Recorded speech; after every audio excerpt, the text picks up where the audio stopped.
Buenas noches a todos, mucho gusto de tenerlos presentes en este estudio bíblico de miércoles por la noche. Hemos estado siguiendo una línea en los últimos 3 estudios, hablando de nuestras creencias fundamentales de la Iglesia de Dios unida. Hemos hablado en el pasado del diablo, existe o no. Hemos hablado de nuestra concepción de Dios, lo que dice la Escritura a este respecto, y hoy vamos a hablar respecto de la palabra de Dios. El estudio bíblico que ustedes están viendo es presentado por la Iglesia de Dios Unida, una asociación internacional. Vamos a presentar 2 folletos. Se puede confiar en la Biblia y también se puede cómo entender la Biblia. Son 2 folletos que usted puede solicitar a través de vía telefónica con el teléfono 2284-89-504, o bien puede solicitarlo vía electrónica a las siguientes direcciones: info@iduay.org y también www.iduay.org. Como mencioné hace un momento atrás, hoy hablaremos respecto de la palabra de Dios. Nosotros creemos que la palabra de Dios es la Biblia, o dicho de una manera inversa, nosotros creemos que la Biblia es la palabra de Dios. Nosotros creemos que la Biblia, en sus escritos originales, es inspirada por Dios, tal como la Escritura, aquí en 2 de Timoteo 3, tal como la misma Escritura habla de ella. En 2 de Timoteo 3, en el versículo 16, la Escritura dice: toda la Escritura es inspirada por Dios y útil aquí para enseñar, para redarguir, para corregir, para instruir en justicia, a fin de que el hombre de Dios sea perfecto, enteramente preparado para toda buena obra. Tenemos esta concepción, tal como lo explicita Pablo a Timoteo. Nosotros creemos que la palabra inspirada por Dios tiene un propósito. Algunos la han analogado este propósito así como el manual de instrucciones.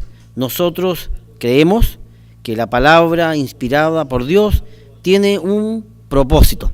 La palabra inspirada de Dios fue inspirada por Dios para guiar al hombre en el sendero de la vida. La Biblia concentra, por decirlo así, concentra los grandes consejos que el hombre necesita para vivir esta vida y para alcanzar la perfección. La palabra inspirada de Dios tiene las enseñanzas para alcanzar dicha perfección. Pablo a Timoteo expresa 4 grandes áreas destinadas por Dios para que el hombre alcance esta perfección. Primero menciona aquí en 2 de Timoteo 3, verso 16, dice: para enseñar. La primera utilidad que Pablo menciona a Timoteo es que la Biblia sirve para enseñar. Del griego didascalía, instrucción, enseñanza. La Biblia tiene todas las enseñanzas para que el hombre de Dios alcance la perfección. Uno se podría preguntar, ¿cuáles son estas enseñanzas? La Biblia enseña que el hombre debe guardar los mandamientos. La Biblia enseña que el hombre de Dios debe guardar sus fiestas santas. La Biblia enseña que el hombre de Dios debe guardar las leyes alimenticias de Dios. La Biblia enseña que el hombre debe diezmar. Tanto el Antiguo Testamento como el Nuevo Testamento hacen un llamado para que el hombre acepte y acate estas enseñanzas. En el Antiguo Testamento, la presentación de los 10 mandamientos está explicitada en el libro de Éxodo, en el capítulo 20, en donde encontramos, tal como lo entregó Dios a los israelitas en el monte de Sinaí, las palabras expresadas por Dios. Éxodo 20, verso 1, dice Dios, y habló Dios todas estas palabras diciendo: yo soy el Eterno tu Dios, que te saqué de la tierra de Egipto de casa de servidumbre. No tendrás dioses ajenos delante de mí. No te harás imagen, ni ninguna semejanza de lo que esté arriba en el cielo, ni abajo en la tierra, ni en las aguas debajo de la tierra. No te inclinarás a ellas, ni las honrarás, porque yo soy el Eterno tu Dios, fuerte, celoso, que visito la maldad de los padres sobre los hijos hasta la 3ª y 4ª generación de los que me aborrecen. La Escritura explicita sus mandamientos. Verso 6 dice: y hago misericordia a millares, a los que me aman y guardan mis mandamientos. No tomarás el nombre del Eterno tu Dios en vano, porque no dará por inocente el Eterno al que tomare su nombre en vano. Acuérdate del día sábado para santificarlo. La versión Reina Valera traduce día de reposo, pero si uno va al texto hebreo, se encuentra que la palabra allí es Shabbat. En consecuencia, allí debe decir: acuérdate del día sábado para santificarlo. ¿Qué significa? Apartarlo para un uso especial. Verso 9: 6 días trabajarás y harás toda tu obra, mas el 7º día es sábado para el Eterno tu Dios. No hagas en él obra alguna, tú, ni tu hijo, ni tu hija, ni tu siervo, ni tu criada, ni tu bestia, ni tu extranjero que está dentro de tus puertas. Porque en 6 días hizo el Eterno los cielos y la tierra, el mar y todas las cosas que en ellos hay, y reposó en el 7º día. Por tanto el Eterno bendijo el día sábado y lo santificó. Honra a tu padre y a tu madre, para que tus días se alarguen en la tierra que el Eterno tu Dios te da. No matarás, no cometerás adulterio, no hurtarás, no hablarás contra tu prójimo falso testimonio. No codiciarás la casa de tu prójimo, no codiciarás la mujer de tu prójimo, ni su siervo, ni su criada, ni su buey, ni su asno, ni cosa alguna de tu prójimo. Como ven, aquí Dios entregando a su pueblo sus mandamientos que le enseñan al hombre a vivir esta vida. El Nuevo Testamento, hablando de los mandamientos, dice aquí que diremos pues, en Romanos 7:7, que diremos pues: la ley es pecado en ninguna manera, pero yo no conocí el pecado sino por la ley, porque tampoco conociera la codicia, si la ley no dijera no codiciarás. Aquí Pablo explicando a este respecto, y aquí en el verso 12, Pablo confirmando la enseñanza de Dios, dice: de manera que la ley a la verdad es santa, y el mandamiento santo, justo y bueno. Tanto el Antiguo Testamento como el Nuevo Testamento validan entonces los mandamientos. Los mandamientos forman parte de la enseñanza de Dios a su pueblo y también a toda la humanidad. ¿Qué otras enseñanzas expresa la Biblia? Hemos mencionado las enseñanzas respecto de las fiestas santas. Acabamos de terminar un ciclo completo respecto de las fiestas santas, solo por traer a colación en este sentido Levítico 23. En Levítico 23 usted se encuentra con los tiempos que Dios señaló como tiempos especiales. Tiempos en donde, aquí Levítico 23, para no parafrasear, vamos a Levítico 23. En el verso 1 dice: habló el Eterno a Moisés, diciendo: habla a los hijos de Israel y diles: las fiestas solemnes del Eterno, las cuales proclamaréis como santas convocaciones, serán estas. 6 días se trabajará, mas el 7º día será de reposo, santa convocación, ningún trabajo haréis, día sábado es del Eterno en donde quiera que habitéis. Aquí en Levítico 23 está la descripción de todas las fiestas santas de Dios, los tiempos que Dios ha determinado para que su pueblo le adore. Y Él ha separado estos tiempos para que nosotros le sirvamos a Él y acudamos a Él en estos tiempos de fiesta. ¿Qué más? ¿Qué otras enseñanzas trae la Biblia? Pablo, haciendo mención en este sentido, también podemos decir las leyes alimenticias. ¿Las leyes alimenticias están vigentes? Claro que están vigentes. En otro estudio vamos a hablar en profundidad respecto de las leyes alimenticias. Un botón a este respecto, los invito a que pasemos a Hechos 10, una escritura muy reveladora en este sentido. Aquí los historiadores, cuando hacen mención en qué época o en qué año se escribió el libro de Hechos, más o menos se habla de entre el 63 y el 70 de nuestra era. Se escribe Hechos y Dios inspira a Lucas para que escriba lo siguiente. En Hechos 10, en el verso 1, vamos a leer un par de versículos. Había en Cesarea un hombre llamado Cornelio, centurión de la compañía llamada La Italiana, piadoso y temeroso de Dios con toda su casa, y que hacía muchas limosnas al pueblo, lloraba a Dios siempre. Este vio claramente en una visión, como a la hora 9 del día, que un ángel de Dios entraba donde él estaba y le decía: Cornelio.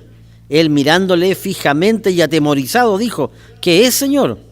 Y le dijo: tus oraciones y tus limosnas han subido para memoria delante de Dios. Envía pues ahora hombres a Jope y haz venir a Simón, al que tiene por sobrenombre Pedro. Este posa en casa de cierto Simón, curtidor, el que tiene su casa junto al mar. Él te dirá lo que es necesario que hagas. Ido el ángel que hablaba con Cornelio, este llamó a 2 de sus criados y a un devoto soldado que le asistía, a los cuales envió a Jope, después de haberles contado todo. Vamos a seguir leyendo. Verso 8. Dice aquí, verso 9, al día siguiente, mientras ellos iban por el camino y se acercaban a la ciudad, Pedro subió a la azotea para orar, cerca de la hora 6, y tuvo gran hambre y quiso comer.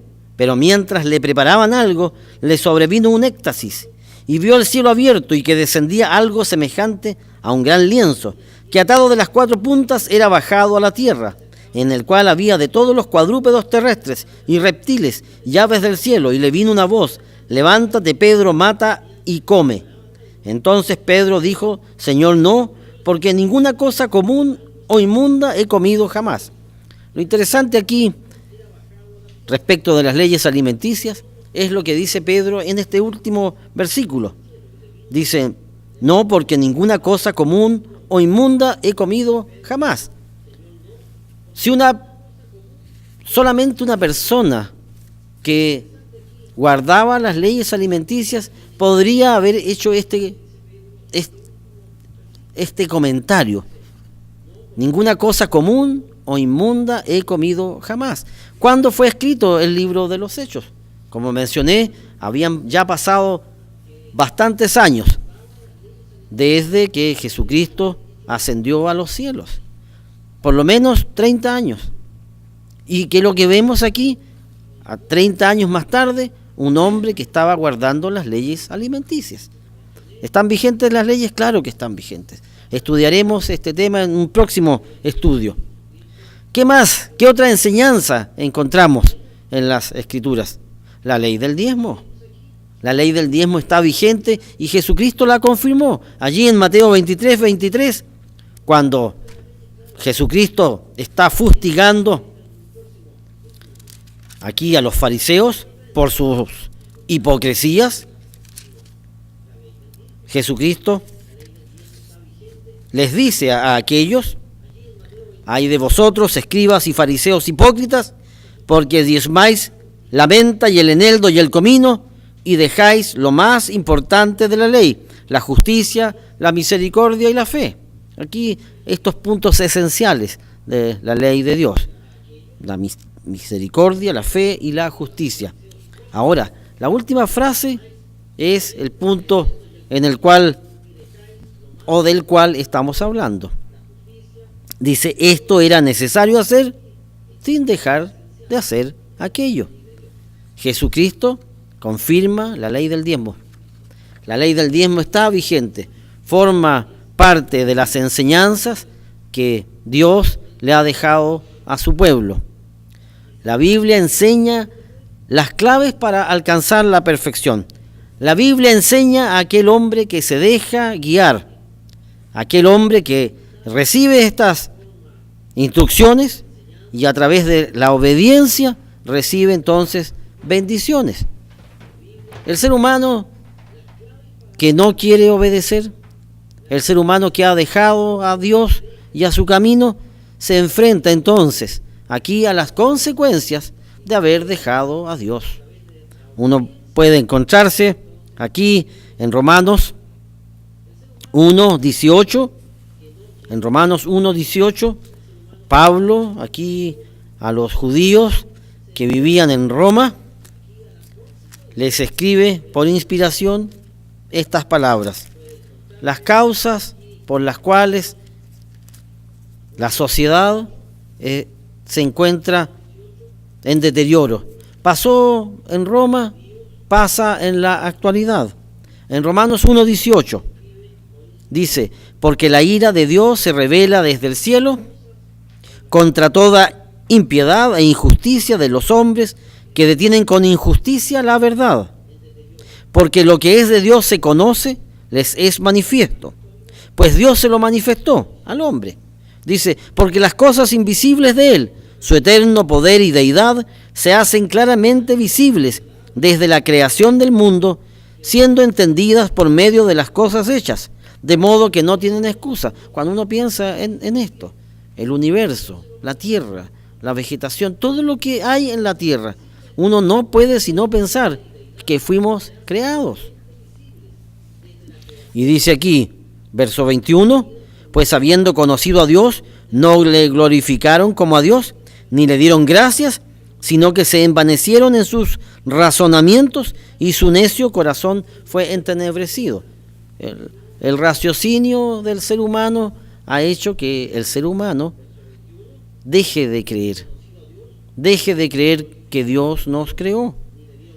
Verso 22, profesando ser sabios, se hicieron necios y cambiaron la gloria del Dios incorruptible en semejanza de imagen de hombre corruptible, de aves, de cuadrúpedos y de reptiles, por lo cual también Dios los entregó a la inmundicia en las concupiscencias de sus corazones, de modo que deshonraron entre sí sus propios cuerpos. Aquí este hombre racional, este hombre tan inteligente, dejando a Dios y a sus leyes. ¿Y cuál es el resultado? Verso 25, ya que cambiaron la verdad de Dios por la mentira, honrando y dando culto a las criaturas antes que al Creador, el cual es bendito por los siglos. Por esto Dios los entregó a pasiones vergonzosas, pues aún sus mujeres cambiaron el uso natural por el que es de contra naturaleza. Uno puede notar aquí cuánto parecido tiene nuestra sociedad actual con lo que Pablo está expresando en estas escrituras. Uno puede ver cómo esta sociedad, alejándose de Dios y de sus leyes, entonces han comenzado a vivir todo este desenfreno sexual. Verso 27, y de igual modo también los hombres, dejando el uso natural de la mujer, se encendieron en su lascivia unos con otros, cometiendo hechos vergonzosos hombres con hombres y recibiendo en sí mismos la retribución debida a su extravío. Nuestra sociedad actual, tan moderna, tan sofisticada, no ha hecho sino repetir el patrón que han tenido las grandes culturas en toda la historia.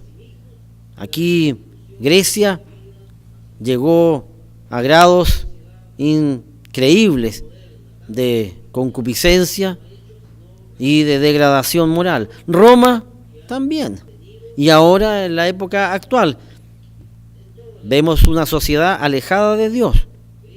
Y vemos entonces una sociedad llena de estas actitudes. Desde el principio, Dios nos ha dejado su palabra para que aprendamos de ella, para que seamos enseñados por ella. Ahora, Pablo mencionó 4 ítems o claves o áreas en las cuales Dios nos ha dejado su palabra para que aprendamos de ella. El segundo punto que Pablo le menciona a Timoteo es la palabra redarguir, del griego elenjos, que significa emplear un argumento en contra de quien lo hace, impugnar algo,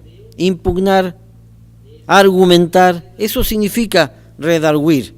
La Biblia entrega argumentos para poder rebatir todo aquello que se levante contra Dios y su palabra, y nos da argumentos para poder defender. Si hay algo sorprendente de la Biblia, es su capacidad de argumentación. La Biblia ha sido no pocas veces atacada, ya sea por la alta crítica en el siglo XIX, ya sea por el relativismo en el siglo XX y ahora en el siglo XXI, cuando ya los argumentos del relativismo y los argumentos de la alta crítica han caído, entonces ahora, ¿qué le queda al ser humano? El escepticismo, no creer. De todos los ataques que la Biblia ha recibido, la Biblia ha salido indemne, dando los argumentos justos para salir ilesa, entre comillas, de estos ataques. Uno de los casos más emblemáticos a este respecto es aquella escritura que señala que su autor, que es Dios, pudo describir cómo se sostiene la tierra en el universo. Antes que el hombre explorara el universo, antes que el hombre pudiera salir de la tierra, de la atmósfera, nunca antes alguien había podido ver lo que aquellos hombres vieron, que la tierra cuelga sobre la nada. Y esto se vino a ver aquí en el siglo XX, al final del siglo XX. ¿Cómo entonces pueden explicar los escépticos o pueden explicar la alta crítica que Dios no fue quien escribió la Biblia? En el libro de Job, el libro más antiguo de toda la Biblia, en el capítulo 26, en el verso 7, Dios ya lo había dicho miles de años antes. Job 26, verso 7, hablando de Dios: Él extiende el norte sobre vacío, cuelga la tierra sobre nada. Cuelga la tierra sobre nada. ¿Quién ha explicado esto? ¿Quién lo pudo ver antes? Nadie. Pero Dios, nuestro Creador, Él inspiró para que la Biblia describa cómo se sostiene la tierra sobre la nada. ¿Y qué decir de la redondez de la tierra? Antes del descubrimiento de América, El mundo moderno creía que la tierra llegaba en el horizonte y los barcos caían. ¿Qué dice la Escritura? En Isaías 40, verso 22, hablando de Dios, dice: Él está sentado sobre el círculo de la tierra. Antes del descubrimiento de América no había certeza en este sentido. Había una serie de hipótesis respecto de por qué los barcos, cuando llegaban al horizonte, desaparecían. Pero Dios ya lo había dicho miles de años antes. ¿Y qué decir en el tiempo actual? El relativismo moral. ¿A dónde nos está llevando el relativismo moral? El relativismo es esto de decir que lo bueno y lo malo depende. Depende de si están de acuerdo, si no están de acuerdo. Depende del punto de vista, quién es bueno, quién es malo. Bueno, ¿qué es lo que está causando el relativismo moral? En Eclesiastés 8:11, una escritura, Dios dice lo que pasa cuando el ser humano no le ponen límites. Eclesiastés 8:11, por cuanto no se ejecuta luego sentencia sobre la mala obra, el corazón de los hijos de los hombres está en ellos dispuesto para hacer el mal. Por eso nuestra sociedad está como está. Cada vez más locura, cada vez más descontrol, cada vez más maldad. Nadie tiene temor de hacer el mal. ¿Por qué? Bueno, porque no hay límites. ¿Qué más dice Pablo a Timoteo respecto de la utilidad de la Biblia? La Biblia sirve para corregir. Para corregir. La palabra griega es epanorthosis. Enderezar de nuevo. Enderezar de nuevo. La Biblia tiene innumerables citas a este respecto.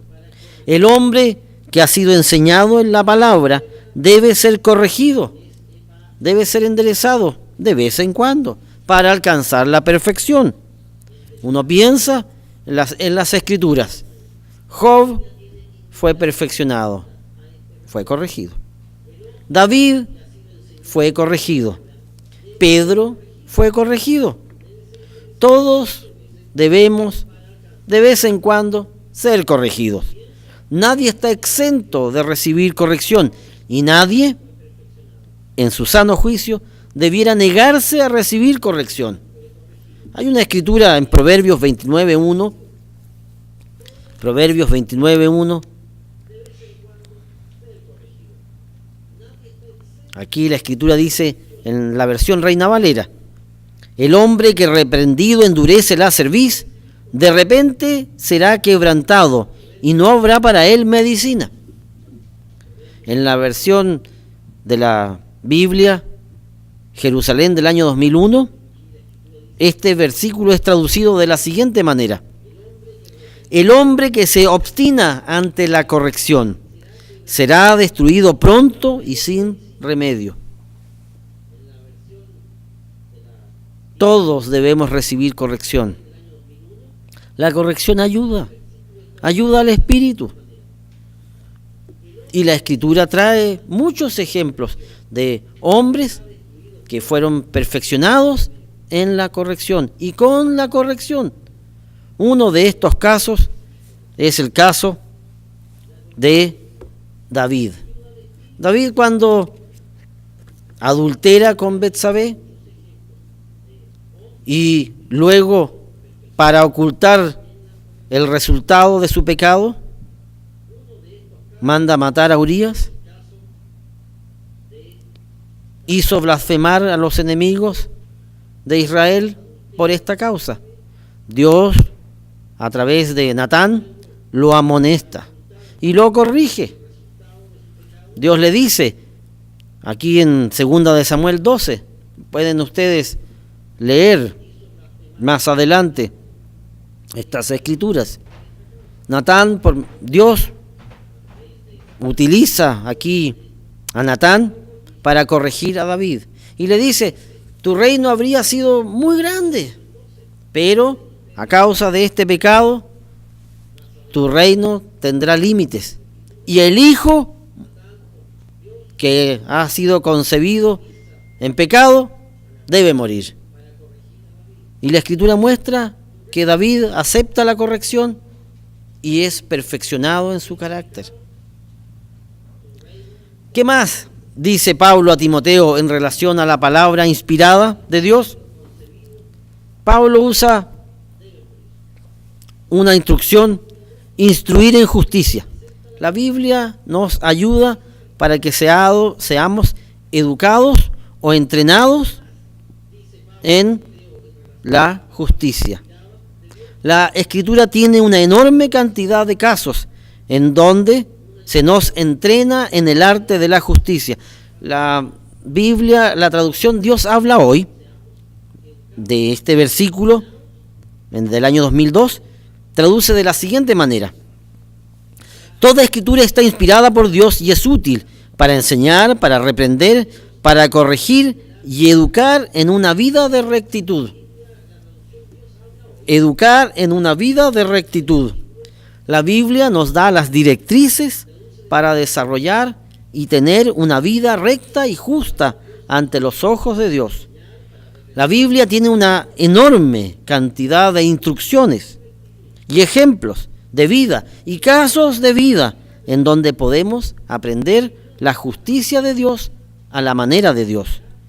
La Biblia tiene una enorme cantidad de casos en donde podemos aprender a ser hombres rectos y justos ante Dios. La Biblia tiene una enorme cantidad de casos en donde podemos aprender de ello. Una de las preguntas que muchas veces he escuchado es: ¿cómo un hombre puede alcanzar la perfección? ¿Puede un hombre alcanzar la perfección?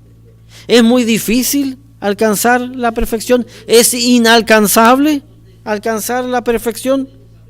Si fuera inalcanzable, Dios no diría que es alcanzable.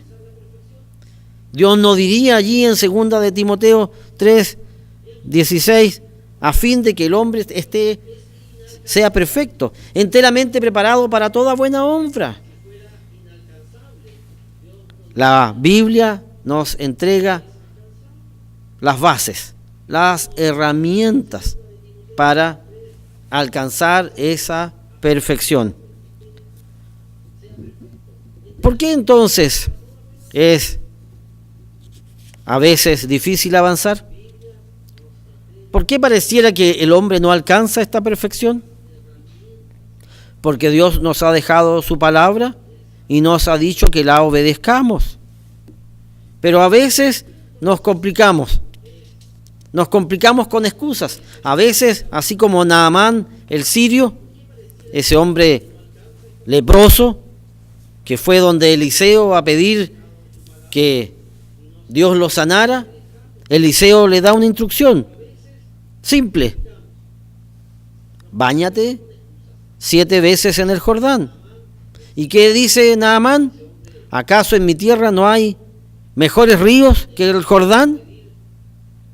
Y entonces es muy interesante cuando uno hace el análisis crítico de esta escritura, que está aquí en Segunda de Reyes, en el capítulo 5, lo pueden encontrar.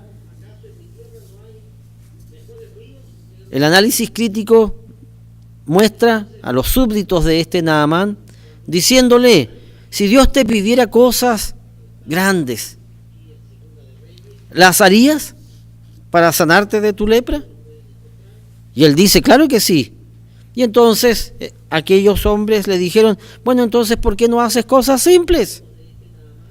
A veces ocurre con nosotros lo mismo. A veces Dios nos pide cosas simples. ¿Acaso no es simple obedecer? ¿Quiere usted alcanzar la perfección? Quizás Dios le está pidiendo a usted simplemente que sea obediente. ¿Por qué no ser obediente al santo y justo mandamiento? La palabra de Dios es la clave para alcanzar la perfección, por tantos buscada, pero por muy pocos alcanzada. Lo invitamos a usted que está detrás de las pantallas a encontrarnos en 2 semanas más para seguir aprendiendo acerca de nuestras verdades en la Biblia. Para terminar este estudio bíblico de miércoles por la noche, pueden ustedes solicitar este folleto. Se puede confiar en la Biblia. Y este otro folleto, cómo entender la Biblia. Y ustedes pueden solicitar esta literatura al fono 2284-89-504 o bien a la página www.iduay.org o bien aquí al link info@iduay.org. Sin costo alguno para usted se lo enviaremos.